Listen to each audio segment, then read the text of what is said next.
sure, kid. Why not? Nobody's buying them anyway. Gee, thanks, mister. Say, kid, when is this Orphan's Picnic? As soon as I take a bite.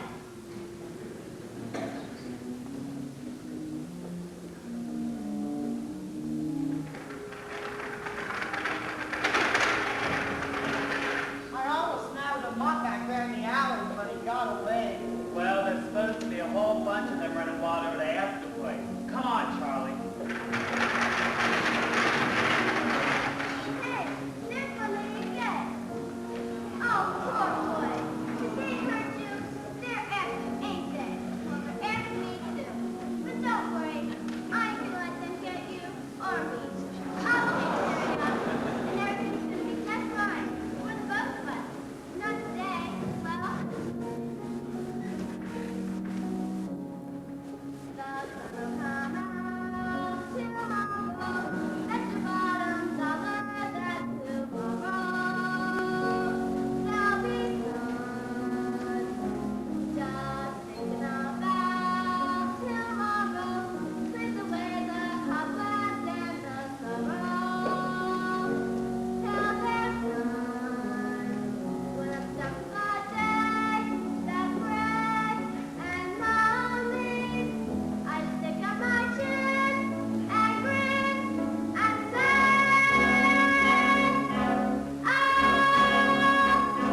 the sun will come out tomorrow, so you gotta hang on till tomorrow. Come what may, tomorrow, I love you. Tomorrow, you're always the day of it. Hey, you dog, come here. Yes, officer? That dog there. Ain't I seen him running around the neighborhood? Ain't he a stray? A stray? Oh, no, officer. He's my dog. Your dog, huh? So, what's his name? His name? His name is Sandy. Right, that's it, Sandy. I call him Sandy because it's a nice sandy color. Sandy color. Okay, let's see him answer to his name. Answer? You mean when I call him? Right, when you call him. By his name. Sam. Well, the officer, I just got him from somewhere. Oh, Here, Sandy. Here, boy, Sandy. Good, Sandy. Good old Sandy. well, maybe he is your dog. But the next time you take him out, I want to see him on a leash and with a license. Or else they take him to the dog pound and put him to sleep. You understand? Yes, sir. I understand. On a leash and with a light. Now get along with him before you catch your death of cold in this weather. Oh, I don't mind the weather. When I get up that day, that's gray and lonely, I just stick out my chin and grin and say, oh, the sun will come out tomorrow, so you gotta hang on till tomorrow. Come what may, tomorrow, I love you. Tomorrow, you're always the day of it. I love you. Tomorrow, you're always the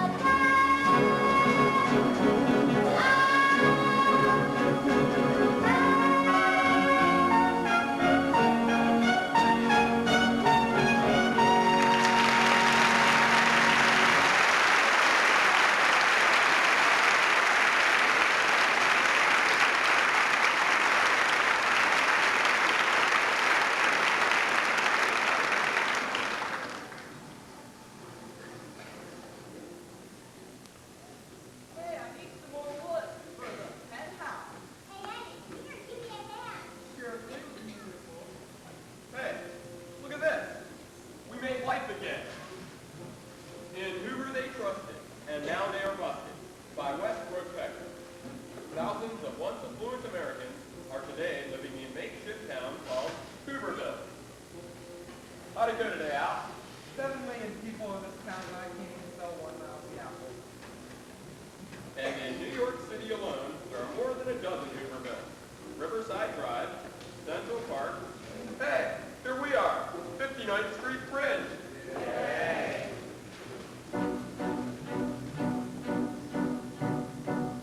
Today we're living in a shanty. Today we're scrounging for a meal. May I'm stealing coal from fires. Who knew I could steal? I used to winter in the tropics. I spent my summers at the shore. I used to throw away the papers. We don't anymore. We'd like to thank you, Herbert Hoover, for really showing us the way. We'd like to thank you, Herbert Hoover. You made us what we are today. Prosperity was round the corner, a cozy cottage built for two. In this blue heaven that you gave us, yes, we're turning blue. They offered us a Smith and Hoover. We paid attention and we chose. Not only did we pay attention, we paid through our nose. In every party said a chicken, but Herbert Hoover he forgot. Not only don't we have the chicken, we ain't got the pot. Hey, hurry, you left behind a grateful nation. So Herbert, hats are off to you. We're out to hear with admiration. Have Christmas stew. Come down and have some Christmas dinner. Be sure to bring the missus too. We got the turkey for our stuffing. Why don't we stuff you? We'd like to thank you, Herbert, there's no hurry, for really showing us the way. You dirty rat, you're a rat, you made us what we are today.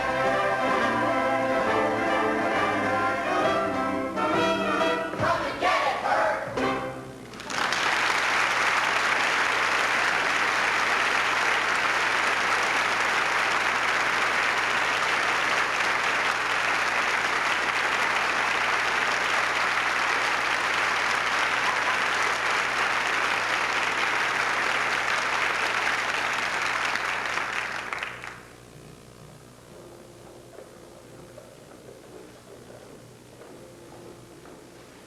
Excuse me, folks, but did anybody leave a red-headed kid at an orphanage 11 years ago? No. Madame to the shoe. Dinner is served. The soup is on. Hey kid, you hungry? Nah, All right. but my dog is. Come on, kid, bring your dog too. I'll get him hot. Here, use mine. Gee, thanks, Sadie. Call me Sophie. I'm Annie, and this is Sandy. Pleased to meet you. Eat your fill, honey. Thanks. Hits the spot, don't it? Hey, kid, what are you doing out this time of night? I'm looking for my mom and dad. They're lost. Lost? How long you been looking? 11 years. Now that's lost. Don't worry, honey. You'll find them. You bet I'll find them. Now that's something I haven't heard since 1928. What? Optimism. What have we got to be optimistic about? Look at us, like the nightmare. Well, you gotta have a dream. Traffic, rattling overhead all night. You wake up from your nightmare. Empty pockets? At least you got pockets. Freezing fingers. Lucky you got some empty pockets. Newspapers. Or blankets. You can read in bed. You should have been a politician. You really got away with words. Should have had you on the ballot. Step up and rise before the... Excuse me, an officer. All right, move along. All you bums out of here.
Andy Becker saying, keep cooking with Crisco. It's all vegetable. It's digestible. Now for our story of just plain Bill. James here threatens Bill Davidson and Nancy, his beloved daughter, and Shelley Donovan, her husband, because of the mysterious, sinister actions of Ira Brewster, who beat Shelley to district attorney by lying about Nancy's supposed parentage. Oh, Bill! Don't go back to Ira! Yeah, come in. Good afternoon. Miss Hannigan, is it? Yeah? I'm Lieutenant Ward, 17th Precinct. We found your runaway. You! Oh, thank you, officer. She was in one of the Hoovervilles over to the river. With a bunch of bucks. They weren't sons. Had a mangy mutt with you, but he got away. Oh, poor pumpkin. Out there in the freezing cold with just this thin sweater. I hope you didn't catch influenza. Oh, thanks so much again, officer. All in the line of duty. And you, don't let me ever hear that you run away again from this nice lady. Good afternoon. Oh, good afternoon, officer.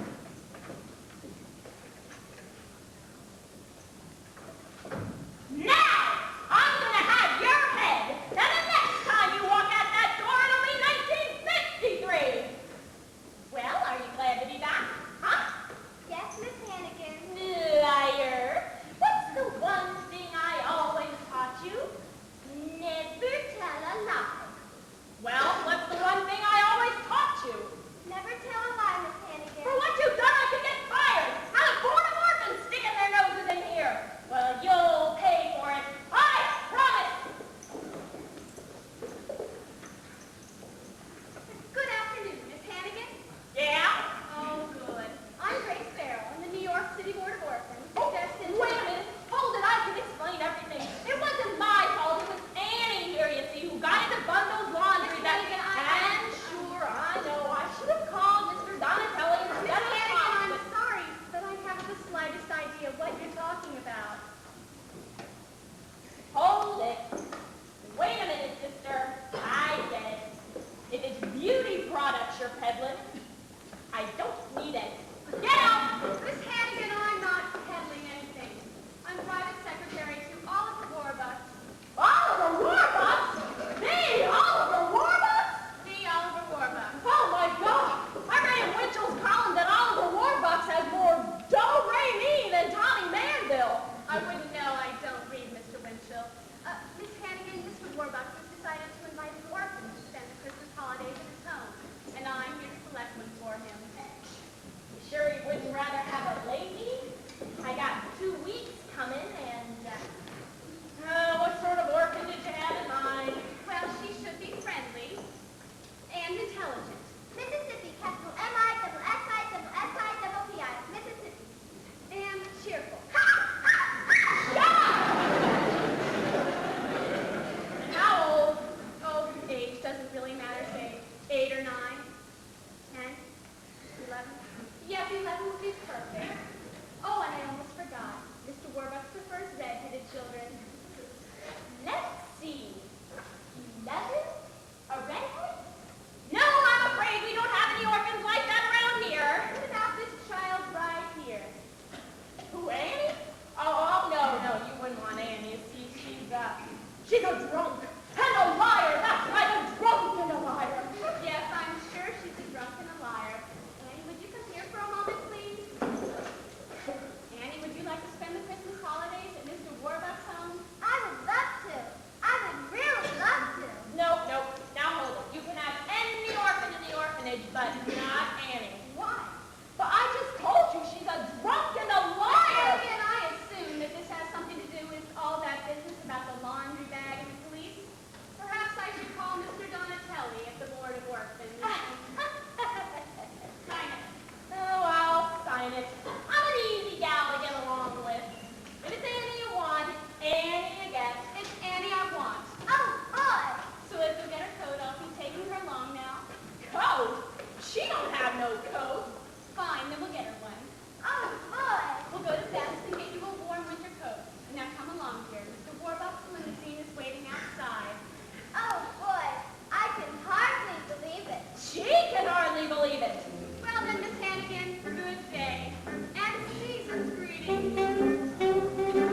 miss, but I called Peterborough. His plane from Chicago arrived at 3:30, so we're expecting him any minute. Do you really live here, or is this a train station? We really live here.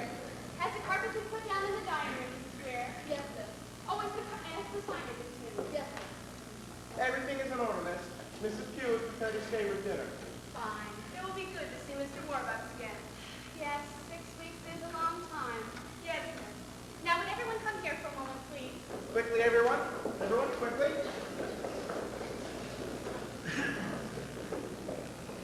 Everyone, this is Annie. She will be with us for the next 2 weeks, for Christmas. Miss? Annie, this is everyone. Hi, everyone. May I take your coat, miss? Will I get it back? Of course, dear.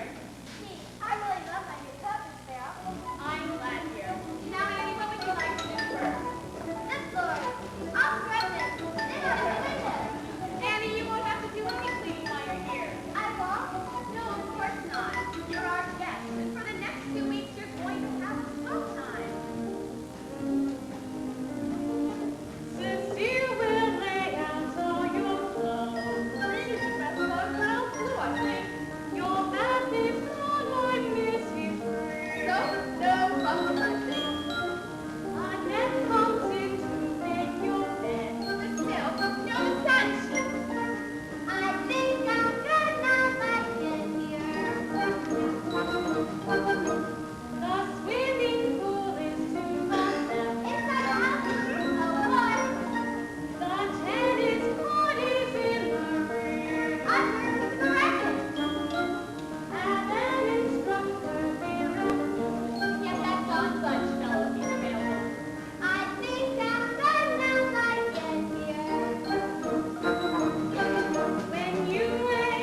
Yes, sir.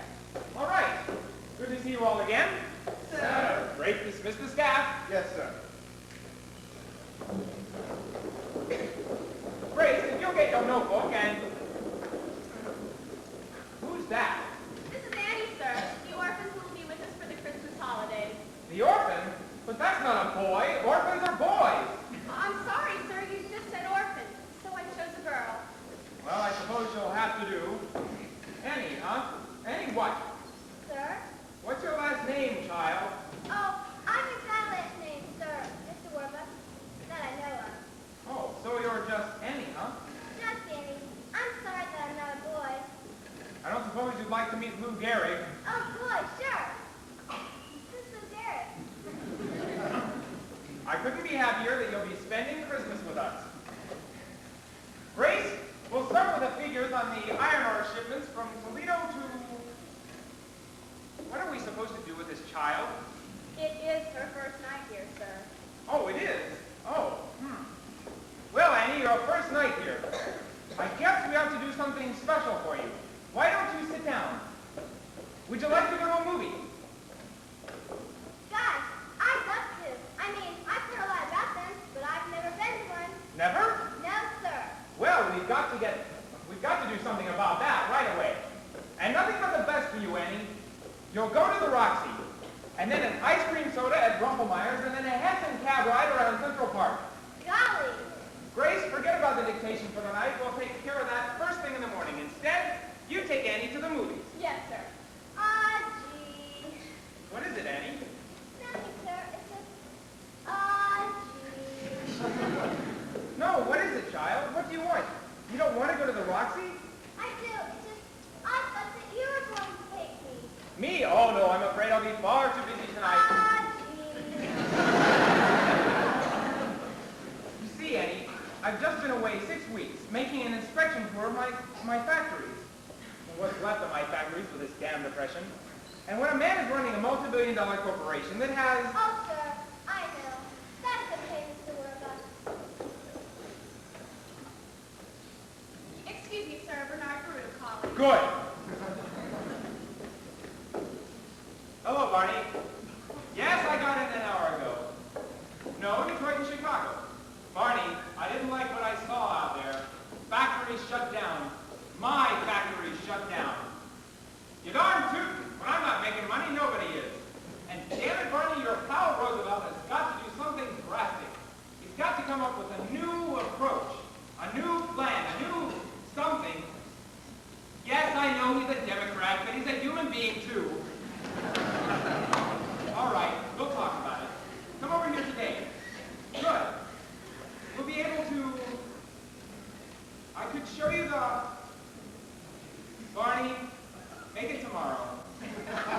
Tonight I've got a date to go to the movies with a 10-year-old girl. 11. I'm mistaken, she's 11. Bye, Barney. Grace? Yes, sir. Coat! Yes, sir. Grace, you'll come too, of course.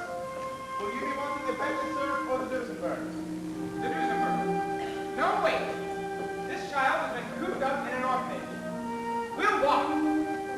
Walk to the Roxy. Sure, why not? It's only 45 blocks. Yes, sir.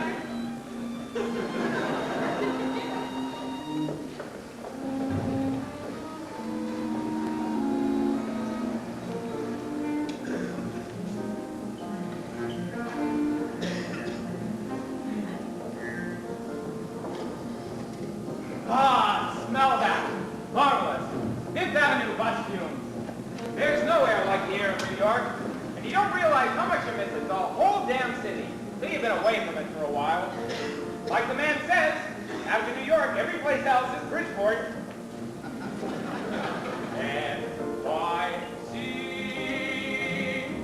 what is it about you? You're big, you're loud, you're tough.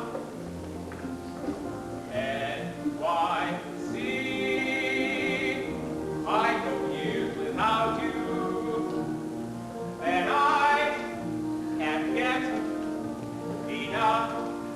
enough of cab drivers and back in language far from pure, enough Apple Frankfurters answering back, oh brother, you know you're in NYC. Too busy, too crazy, too hot, too cold, too late. I'm sold again on NYC.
And now, the romance of Helen Trent.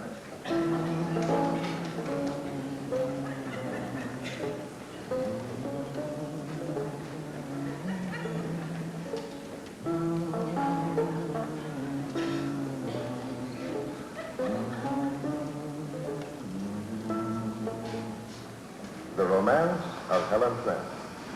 The real-life drama of Helen Trent, who, when life mocks her, breaks her hopes, dashes her against the rocks of despair, fights back bravely, successfully, to prove what so many women long to prove in their own lives, that because a woman is 35 or more, romance in life need not be over.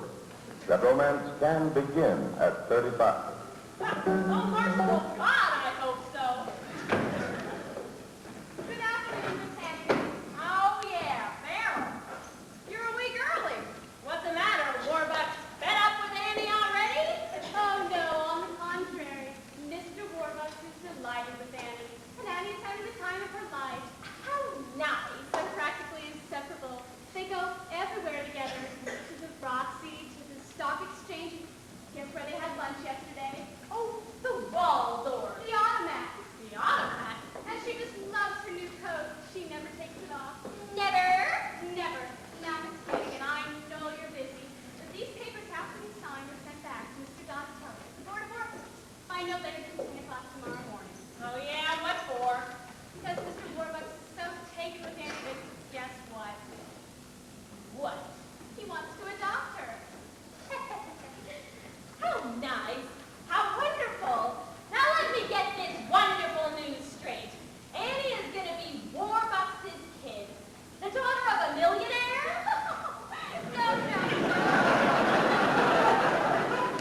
The daughter of a billionaire. A billionaire! And Mr. Warbucks asked me to drop by in person to tell you that Annie won't be coming back here ever. Ever. My. Would you excuse me for just a moment, please?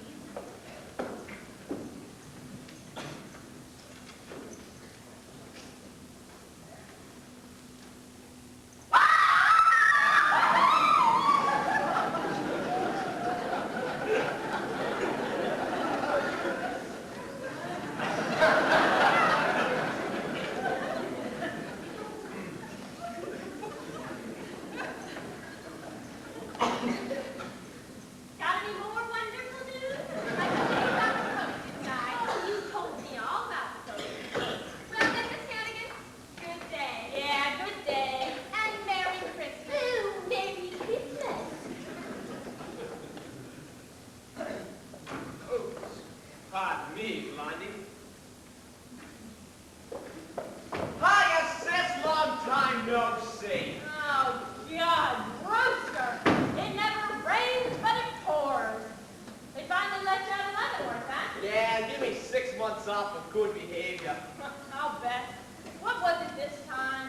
Some old geezer over in yonder says I swindled him out of $1,100. Oh, yeah? Well, why'd you say that? Has the wrestler swindled him out of $1,100? I know. Sis, I'd like you to meet a friend of mine from Daisy City. Jersey City, Miss Lily St. Regis. I'm named after the hotel. When she born? No, you just dog business, sis. Oh, yeah, I'm nuts about her. Brewster, do me a favor. Get out of here and take the St. Regis with ya. Come on, sis. Oh, can it? Looking for another handout, huh? Nah, I got $80 coming in the mail. Thursday. So all I need is a 10 to type me over. Not even a nickel for the subway rooster. $5 raggy? I gotta laugh. $5, oh God. You with all your big talk. Gonna be living in clover. Well, this ain't exactly Buckingham Palace. Oh yeah? I'm on the city. City salary, free food, free gas and electric. I'm doing all right. You're doing like I'm doing. Lousy. All righty. How did the Duke Hannity kids ever end up like this? On the skids. I remember the way I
Monday. I bumped into on the way to your office.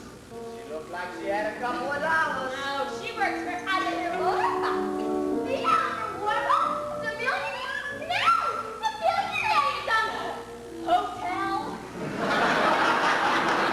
She works at her own mansion on Fifth Avenue.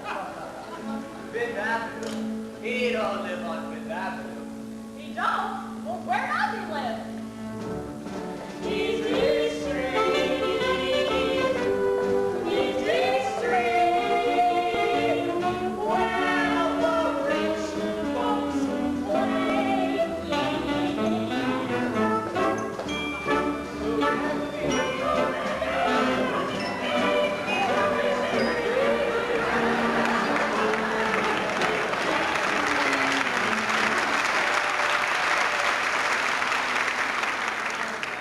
Aggie, what did that dame want anyway? Oh, brought me the wonderful news that Annie, one of the orphans from here. Annie, God, I hate that kid.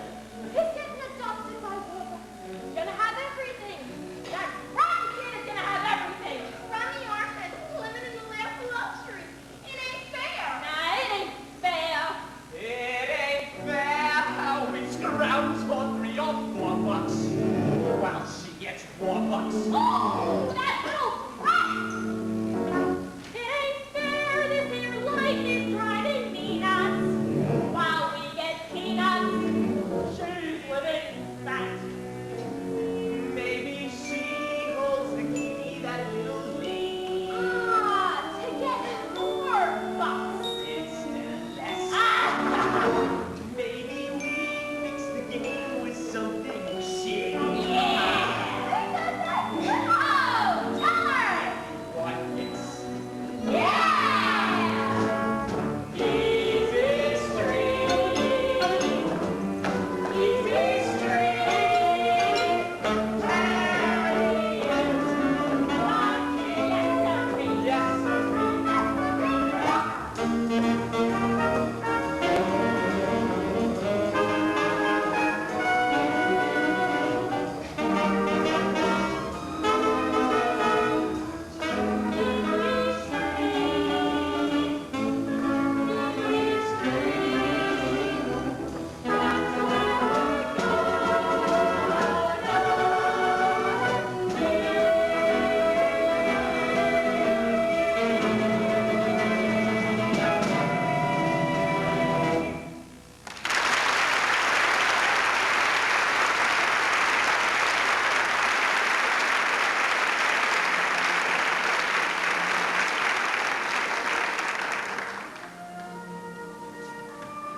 Yes, sir. Yes, Mr. President. I'll grant you that Barney Bruce and I are not exactly standing on bread lines. Yes. No, I'm not asking for your help. I've never asked for a man's help, and I never will. But I'm telling you, you've got to do something, and do it damn fast. All right, we'll talk about it on Friday. Good. Listen, Mr. President, why don't we bury the hatchet and you come here with Mrs. Roosevelt for supper Christmas Eve on your way to Hyde Park? Wonderful. Goodbye, Mr. President. If I knew he was going to say yes, I never would have asked him. Grace, call out Smith and find out what Democrats eat.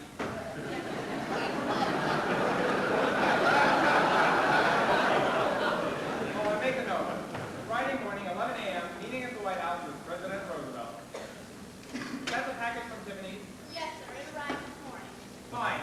I'm going to give this thing to Annie and tell her that I want to adopt her. Where is Annie? She's upstairs writing another letter to her friends at the orphanage. I'll have Drake call her. Fine. Damn. You don't have to be nervous, sir. She's going to be the happiest little girl in the world. Damn right she is, and I'm not nervous. Get her down here. Drake, Mr. Warbucks will see Annie now. Miss Annie, Mr. Warbucks will see you now. Thank you, Drake. Hello. Hello, Annie. How are you today? Fine. How are you, sir? Fine. Annie, the time has come for the two of us to have a very serious discussion. You're sending me back to the orphanage, right? Of course not. Annie, can we have a man-to-man talk? Sure. I was born into a very poor family in what they call Hell's Kitchen, right here in New York. Both of my parents died before I was 10, and I made a promise to myself. One day, somewhere or another, I was going to become rich. Very, very rich. That was a good idea. By the time I was 23, I had made my first million.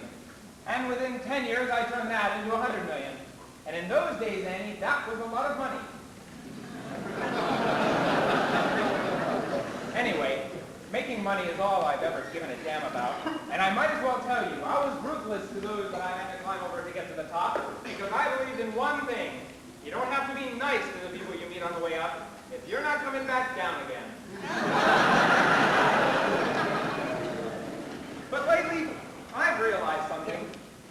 No matter how many Rembrandts or Duesenbergs you've got, if you have no one to spend your life with, if you're alone, then you might as well be broke and back in Hell's Kitchen.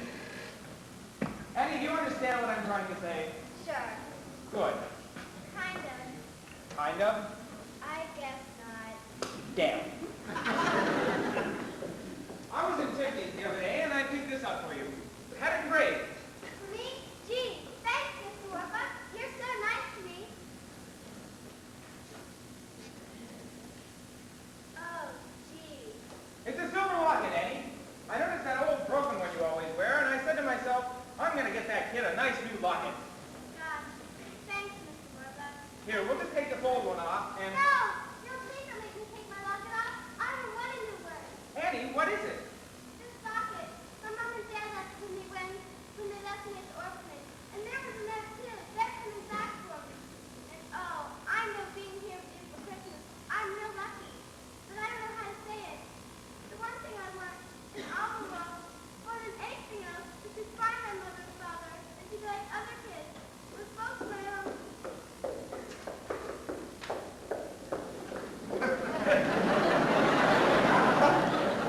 Don't worry, Annie. I'll find them. I'll find your parents for you. I'll get her a brandy. It'll be all right. Miss Annie, you just see if there's anyone who can find your mother and father. Mr. Warbuck's just the man. There's nothing to worry about. Mr. Warbuck will find your mother and father. If he has to put everyone in his organization on the job, if he has to pull every political string there is to pull, up to and including the White House. The League of Nations. If we should be free and free, then we will have the F.A.I. With all the favors that he's done, J. Edgar Hoover rolls in one. And then the midnight will get back, till not a stone is left unturned. He will search everywhere and will find elsewhere. For you won't be an orphan, oh, that would call it quits and disappear. He'll use his fortune and his wits. So never fear, across the street, across the sea, and you sweetly guarantee that you won't be an orphan, no, you won't be an orphan for long. J. Edgar? Warbucks. I want 50 of your best G-men. A day, a week, months, however long it takes. Well, put them on vacation and I'll pay for it. I'll pay all costs. When can I have them? Tomorrow? Good. Oh, and Jay, I want Gunderson. Well, take him off the Dillinger case. Hooray!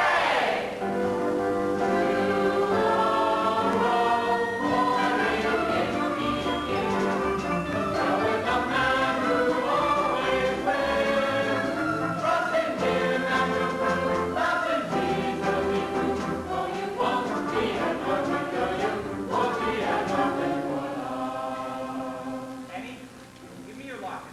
I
certified check for $50,000 to any person who can prove that they are Annie's parents. Wow.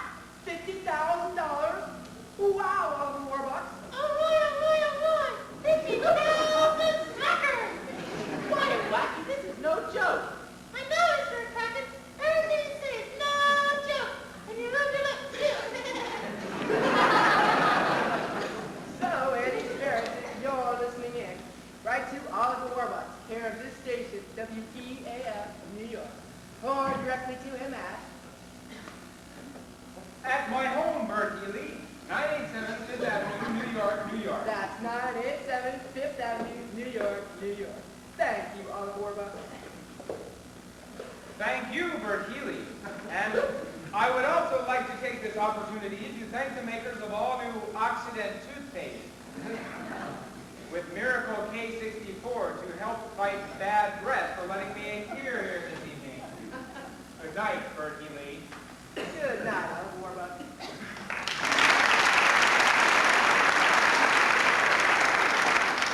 So, Annie's parents, if you're listening in, there's $50,000 and a wonderful little dollar claim for you.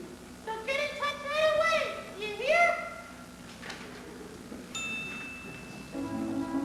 Well, I see on the old clock in the wall that another of our Thursday night get-togethers has gone by faster than you can say I see it.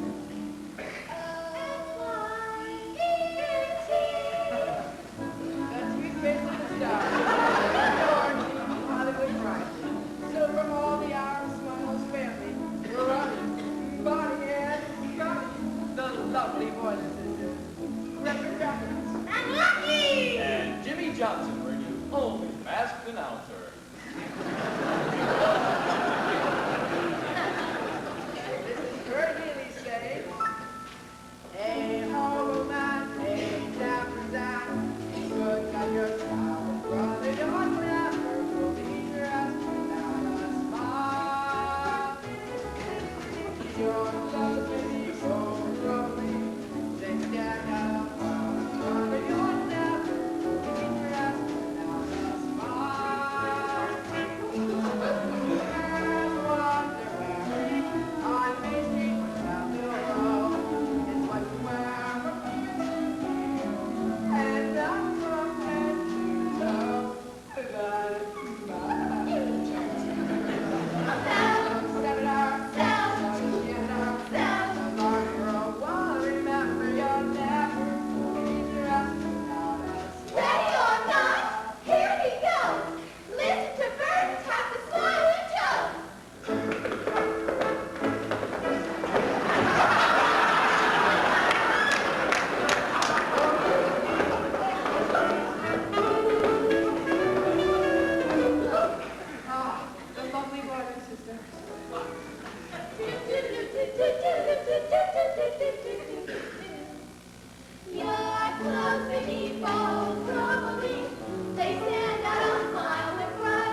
ma'am, was you working here 11 years ago?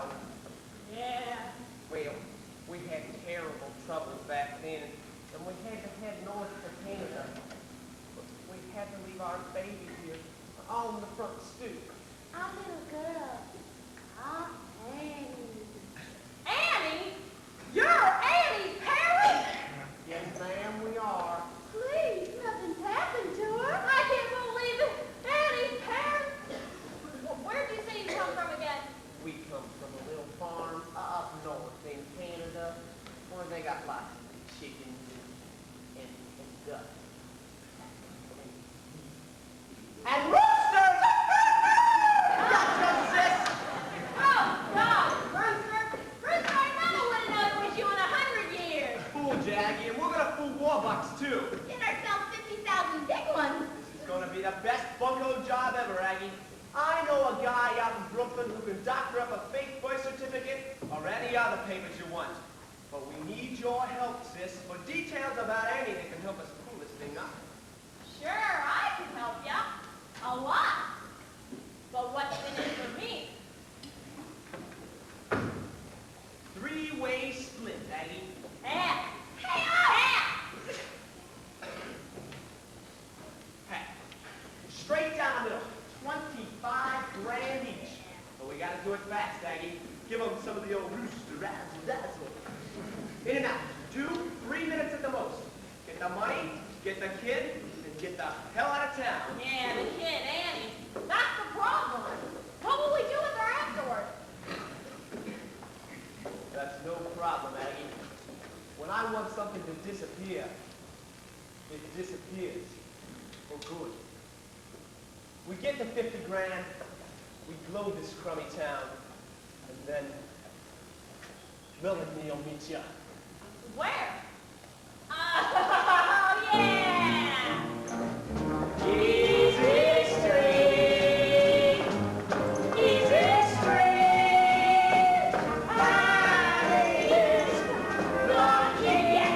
Yes, sir.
yes, so far lived up to none of his lofty campaign promises.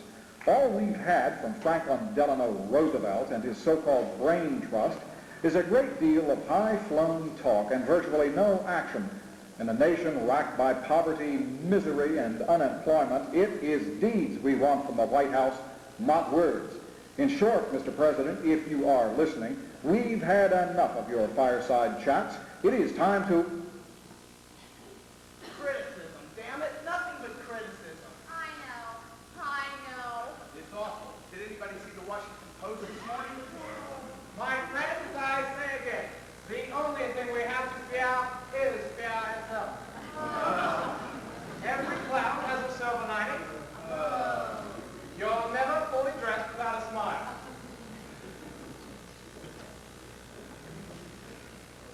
Oliver Warbucks, your friend, Franklin. Thank you, Louis. Show them in.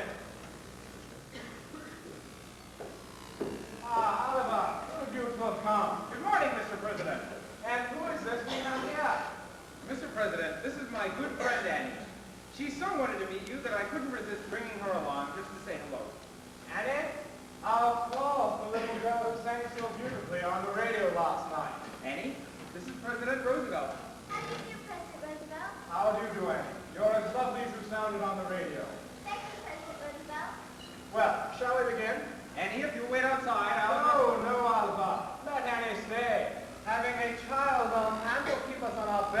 behavior. Thank you, Mr. President. Harold, I don't want to hear so much as a gosh out of you.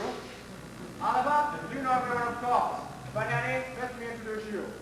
Secretary of Labor Perkins, Secretary of State Hall, Acting Secretary of the Treasury Morgan Paul, Secretary of the Interior Ickes, and my good friend and aide, Mr. Louis Howe. Now, Oliver, since you speak for those happy few Americans who have any money left, I'd like to begin with your view on that. Mr. President, in the words of Calvin Coolidge, the business of this country is business. And for the good of you, the country, Wall Street, and me, we've got to get my factories open and my workers back to work. According to my latest figures, there are now 15 million Americans out of work, and nearly 15 million with no visible means of support. Mr. President, if I may say so, unemployment is not our greatest problem. The dispatches from Germany are coming once and once each day. There could be war. Germany, hell. People are starving in this country. No, I know that, but in the long For run... now, for people who are starving, there is no long run. The trouble is, it's all happening at once. The stock market has taken another nosedive. Sit-down strikes, riots, floods, dust storms. And the FBI still hasn't caught Dillinger. Well, at least we're all agreed on one thing. The situation is hopeless and getting worse. This settle's come out tomorrow. Bet your $5 that tomorrow they'll be turned. Be quiet, little girl. Harold, what did you say, Annie? No, that's all right. Go ahead, my dear. It's still a free country. Just thinking about tomorrow, sweep away the cobwebs and the sorrow, till there's none. When such a day, astray and lonely, I stick at my chin and grin and say, the sun will come out tomorrow.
immediately. Yes, Mr. President, if you don't mind. Annie. Goodbye, everybody. Goodbye, Annie. Goodbye, Mr. President, and thank you. No, thank you, Annie. You're the kind of person a president should have around him.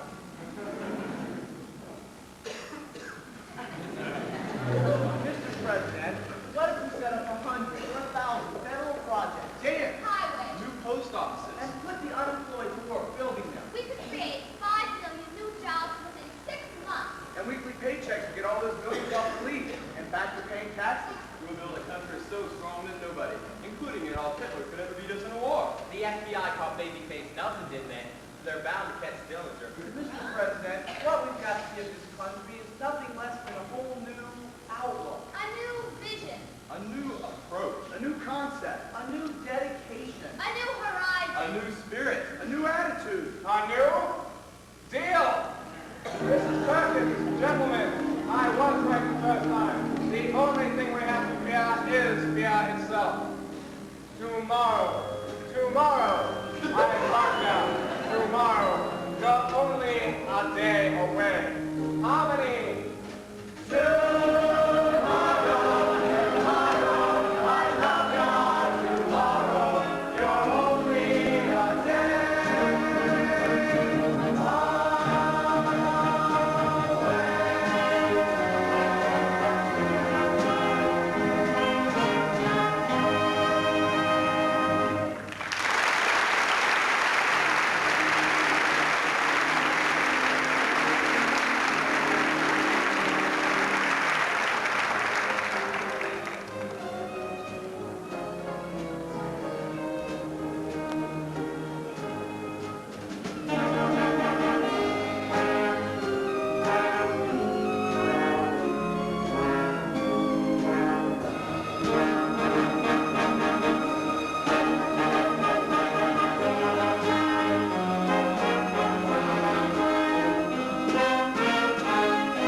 Some of them were from the Bronx, Miss.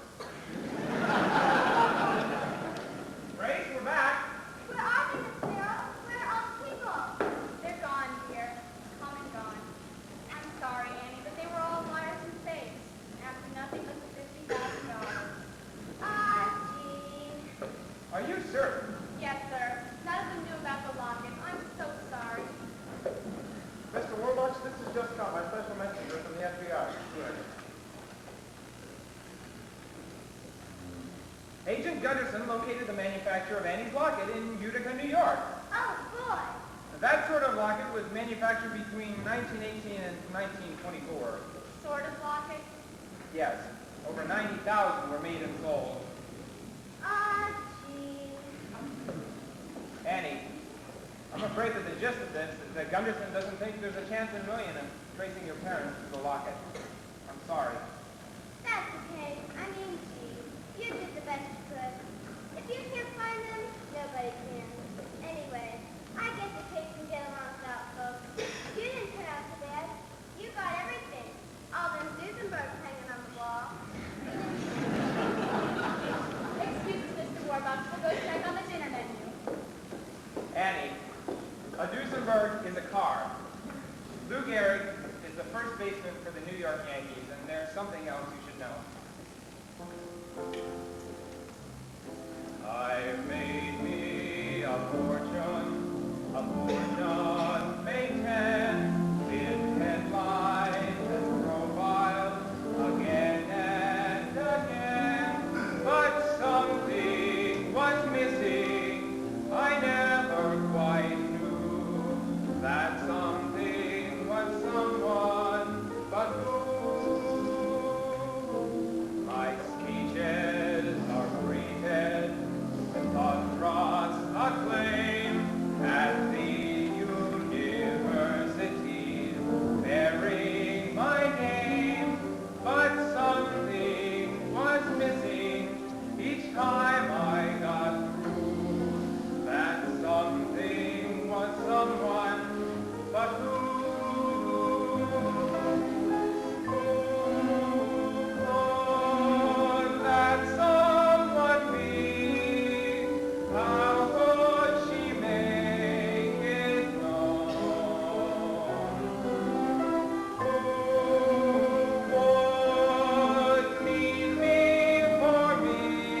inauguration of William Howard Taft.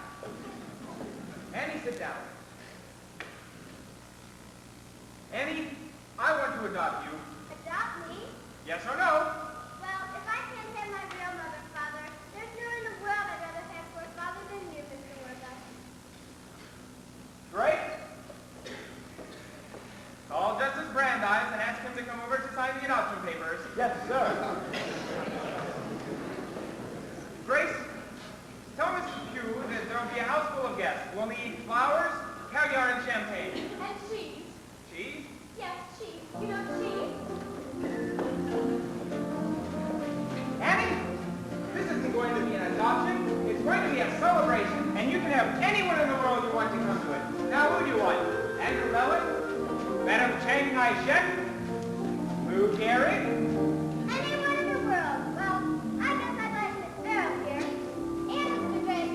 And Mrs. Pugh. Well, I guess I'd like everybody here. Of course, that's who I'd like too. Great. Tell the staff to get spinned up. They're going to be the guests at Annie's adoption party. Yes, sir. Oh, and the kids. Oh, I'm afraid it'll be way past their bedtime. But I'll tell you what.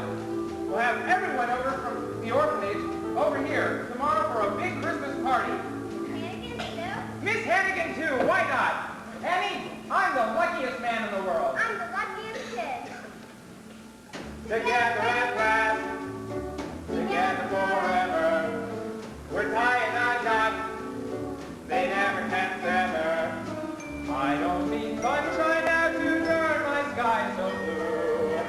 I don't need anything but you.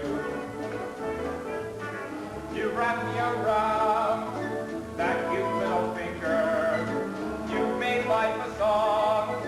You've made me the singer. And what's that message in you always, Ba-ba-ba, anything but you. Yesterday you played awful. You can say that again. Yesterday you played awful. But that's then. I'm poor than I'm richer than Midas. But nothing on earth could ever divide us. And if tomorrow I'm an apple seller too, I don't need anything but you.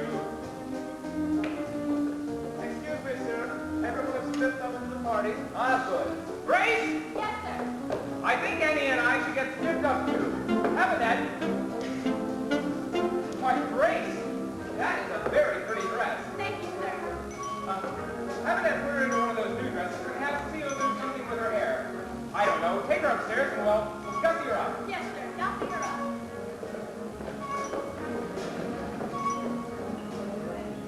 Gussy her up. Gussy her up. Gussy her up, gussy her up. Annie, Annie, Annie. Everything's on you now, Annie, Annie, Annie. Good times are coming now since you came our way.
car driver's licenses and Annie's birth certificate.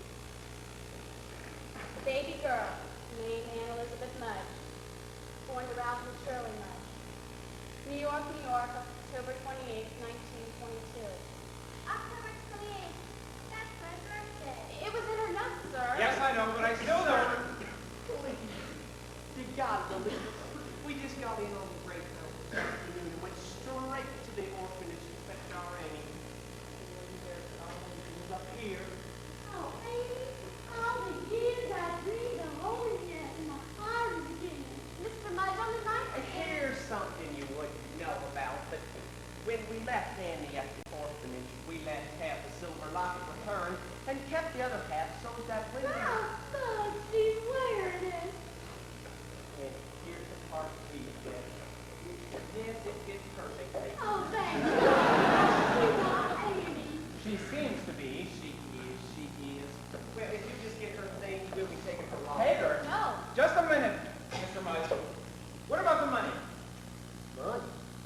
Well, we ain't got much, but we'd be glad to give you You whatever. haven't heard that I've offered a certified check for $50,000 to anyone who can prove that they're Annie's parents? No, sir, we don't know nothing about no check. Anyway, we don't want no money. Right. We don't want no money. On the other hand, Cheryl, remember that little pig farm out in New Jersey? $50,000 we could afford to bring in up back to the country. Fresh eggs. Fresh eggs. Fresh ham.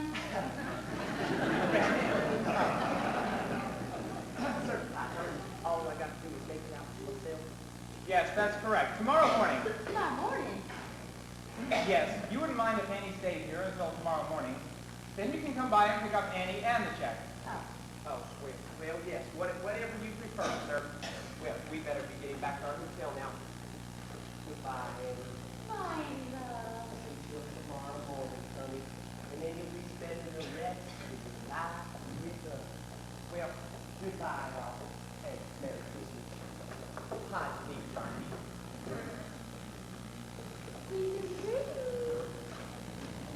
This is wonderful news, Annie. Wonderful. Annie has found her mother and father, and they seem to be a very nice couple. Annie is lucky. Right. I'm lucky. Just think. New Jersey. Great campaign. Yes, sir. We must celebrate because it's Christmas Eve and we've heard the most wonderful news in the world. Annie has found her mother and father. Everyone, I propose a toast to Annie Mudge. Annie Mudge. Annie. Merry Christmas. I seem to have the same effect on everyone. I've lost Annie. Sir, that Mr. Mudge.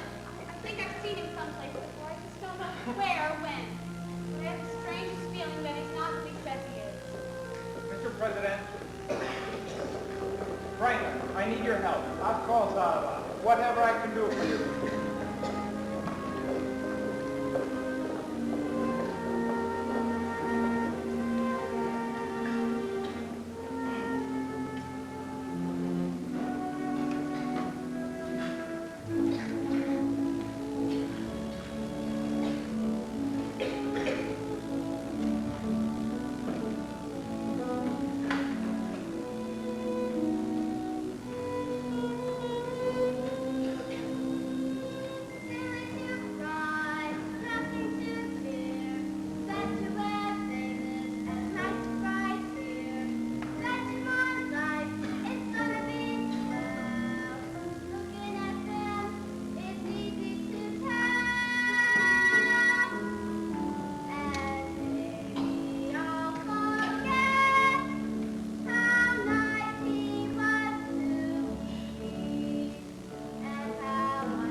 had quite a time of it.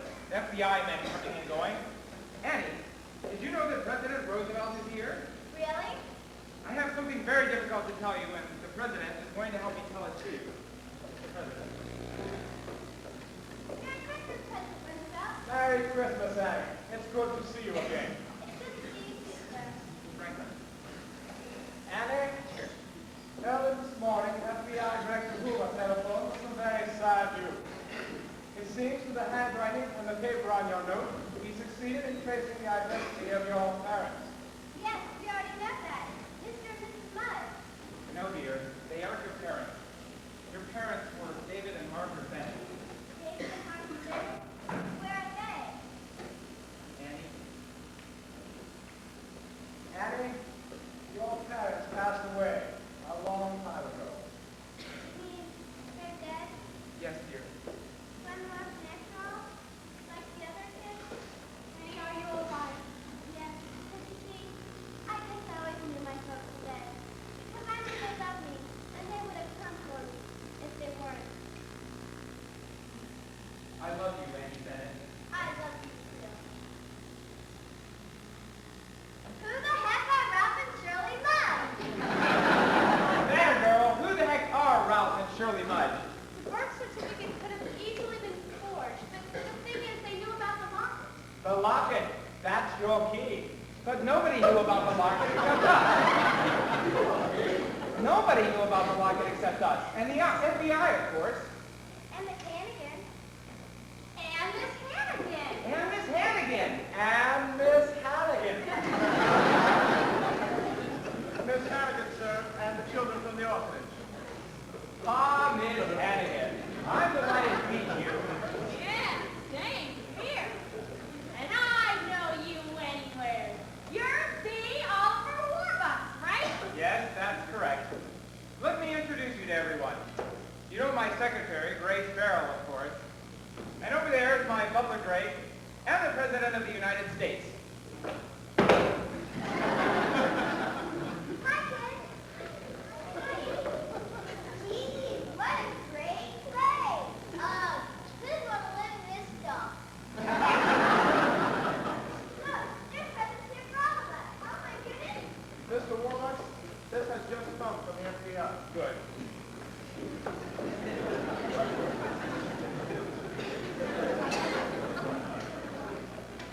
Out of the dawn. Now it all fits together. Annie, come look at this. Sleep and lizards. Who would have guessed? Sir, Mr. and Mrs. Mudd.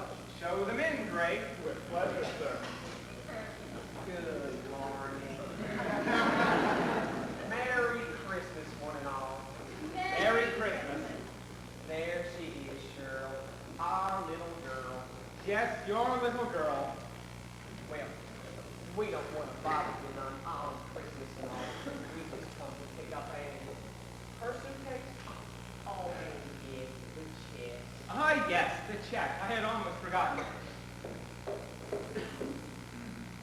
Here you are, Mr. Mudge. $50,000, certified. Certified, paid to the order of Ralph Mudd. Read it again. Paid to the order of the jig is up. The jig is up! Yes, the jig is up. Daniel Francis Hannigan, also known as... Brewster Hannigan, also known as Ralph Mudd, also known as Danny the Dip. Franklin, I believe fraud is a federal offense, and your Secret Service men have the power to arrest. Yes, Oliver, they certainly do. Louis, Mr. Drake, take them away. Yes, sir. Sir. That's all without the power. I believe you'll find that this woman is their accomplice. Arrest her too, please. Who, me? Well, I never seen these people till yesterday. Ah, come on, Daddy. Yes, sis. If Will and me has taken a fall, then so are you. No, these two boys. Oliver, I ain't done nothing to you. I've always been. Ducky, is that